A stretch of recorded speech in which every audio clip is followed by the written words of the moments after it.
Here it is, for that one person who requested it, a ground war game on Resistance as the French team, Domination flavor.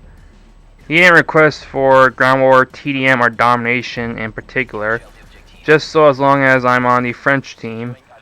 And it's quite a rarity for me to start Resistance on a French team.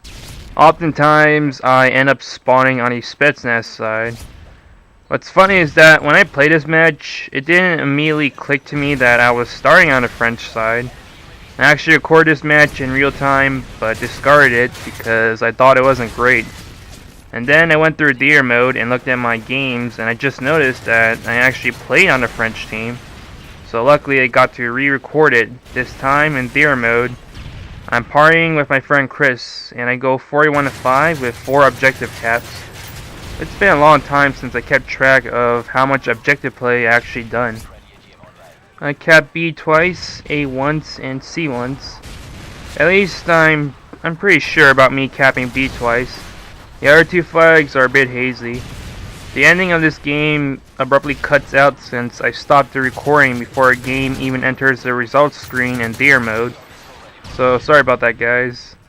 I actually tried to cap B again, even though it was completely unnecessary since it was near the end when my team was winning anyway. I just wanted to squeeze a bit of extra objective play, and the bar just needed about 1 more second to fill up completely, but then the game ended, so well. By the way, I know that the French team is called the Gigan or GIGN, but I think calling them Gigan sounds too awkward, and calling them GIGN is too long, so I'll just call them the French team. I mean, the announcer is French, so for now on, I'll just call the French team on Resistance as the French team, simply put. This game was also where I began to start running Strafe Run as my 9th kill streak of choice overall. I mean, I didn't really stop using the Reaper, but then I found that the Strafe Run allows you to the Strafe Run does your dirty work for you. So, I mean, I believe the Strafe Run occupies its own airspace, which makes it very similar to the Harrier from Modern Warfare 2. So you can call it in, you wait for it to do its thing and get you your next streak, or you can charge in and take the initiative and get your next streak a lot sooner. Of course, using a Strafe Run is a bit iffy, since people who see him instantly think, free points, and will go to shoot them down. But still, I use it over the Reaper in maps where there's too much cover for the Reaper to be effective. Being out of the game for a while in hopes of getting the next 2 to 3 kills for Pavelow or AC-130 isn't really worth it on these maps. The Strafe Run would be technically ineffective as well, but at least you're not stuck in one spot hoping for it to finish, and it covers the map. So like I said, it does your dirty work for you, and you can go push forward and try to get some kills that way to build up your streak and get you your next streak reward. And the other 9-point streak, the H6 Overwatch, I tried using, but it's a bad idea because it clashes horribly with the Pavelow and AC-130. You can't use your Pavelow if your AH6 is still in the air because they both count as choppers, and the AC-130 puts you in one spot, making your AH6 useless. The Reaper is usually a guaranteed Pavelow or AC-130, but you're out of the game until it's finished or it gets destroyed. Only the Strafe Run can really be combined with the Pavelow or AC-130.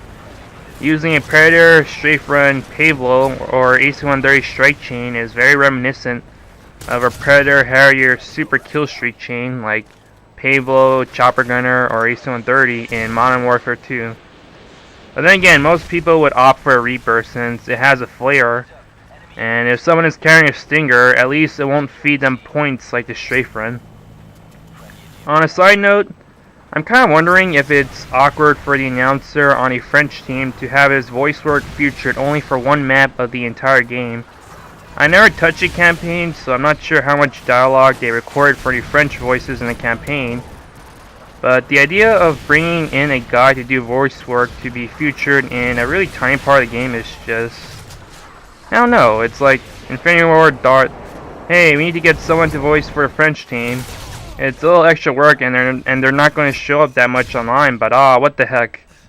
There's only one other team that's featured in one map, and that's the Inner Circle on Seatown. But the announcer for the Inner Circle is Makarov, and even if I didn't play the campaign, I know he's the villain. So of course he's going to be prominent for voice work, and recording his dialogue to be featured in one map only isn't all that awkward compared to whoever they grab to voice for the French team.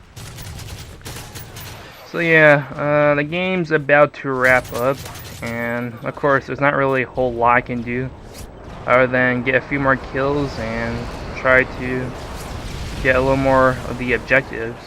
I do screw up though, because I noticed that there was one red dot that was overlooking C, and it took me too long to realize that he was above me, so I could have got my Pavelow, but oh well.